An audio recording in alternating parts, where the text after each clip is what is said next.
Hello అండి. ఈరోజు నేను ఈ వీడియోలో మష్రూమ్ ఉన్న పచ్చి బఠానీ దొరుకుతుంది గదండీ! ఈ సీజన్‌లో. ఈ రెండిటి కాంబినేషన్‌లో మంచి టేస్టీగా ఉండే కూర చేసి చూపిస్తానండి. ఇది రోటీ, చపాతీస్‌లోకి చాలా బావుంటుందండి. తప్పకుండా ట్రై చేయండి. మష్రూమ్ ఒక 200 గ్రాములు తీసుకోండి. అంటే ఒక ప్యాకెట్ మష్రూమ్ తీసుకొని, ఇలా శుభ్రంగా క్లీన్ చేసేసి వాటిని ఇలా కట్ చేసుకొని, గోరువెచ్చటి నీటిలో ఒక 5 మినిట్స్ అలా వేసుకోండి. ఈ కూరని గ్రేవీలా చేస్తున్నాం కాబట్టి టమాటాస్ తీసుకోండి. ఒక 2 పెద్ద సైజు టమాటాలను తీసుకొని మిక్సీ జార్‌కి పట్టుకొని ఉంచుకోండి.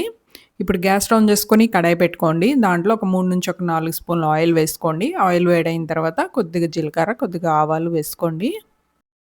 ఒక పెద్ద ఉల్లిపాయను గూడా కట్ చేసుకొని వేసుకోండి. ఇది కొంచెం వేగిందనగానే ఒక అర టీ స్పూన్ అల్లం వెల్లుల్లి పేస్ట్ కూడా వేసుకొని వేయించుకోండి. ఇప్పుడు టమాటా పేస్ట్‌ని వేసుకోండి.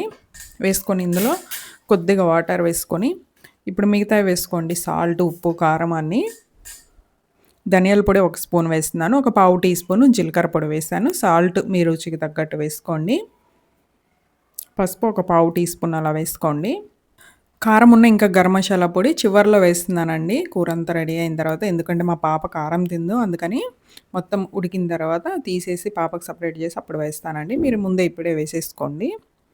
ఈ టమాటా మనకి పచ్చి వాసన పోయేదాకా బాగా ఉడికించుకోవాలండి. అప్పుడే కూర టేస్ట్ చాలా బావుంటుంది. టమాటా 2, 3 నిమిషాలు ఇలా ఉడికిన తర్వాత దీంట్లో ఇప్పుడు ఒక అరకప్పు వరకు పచ్చి బఠానీ ఉంటుంది గదండీ! అవి వేసుకోండి. ఒక అరకప్పు వేసుకుంటున్నాను నేనిక్కడ. అలాగే కట్ చేసుకున్న మష్రూమ్ గూడా వేసుకొని ఒకసారి కలిపేసుకొని ఇప్పుడు మూత పెట్టుకోండి. మనకి మష్రూమ్‌లో ఉన్న వాటరు బాగా దిగుతుంది గదా! ఆ వాటర్‌తోనే మనకి కూర మొత్తం బాగా ఉడికిపోతుంది. ఇది దగ్గరికి అయ్యేంత వరకు ఉడికించుకోండి.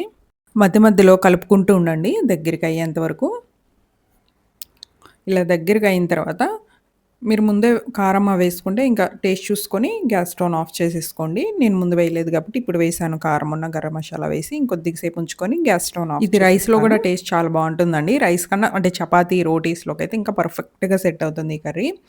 చపాతీ, రోటీ చేసుకున్న రోజు ఈ కర్రీ చేసుకోండి. అంతేనండి. ఎలా వచ్చిందండి ట్రై చేసి నాకు కామెంట్ చేయండి. బాయ్.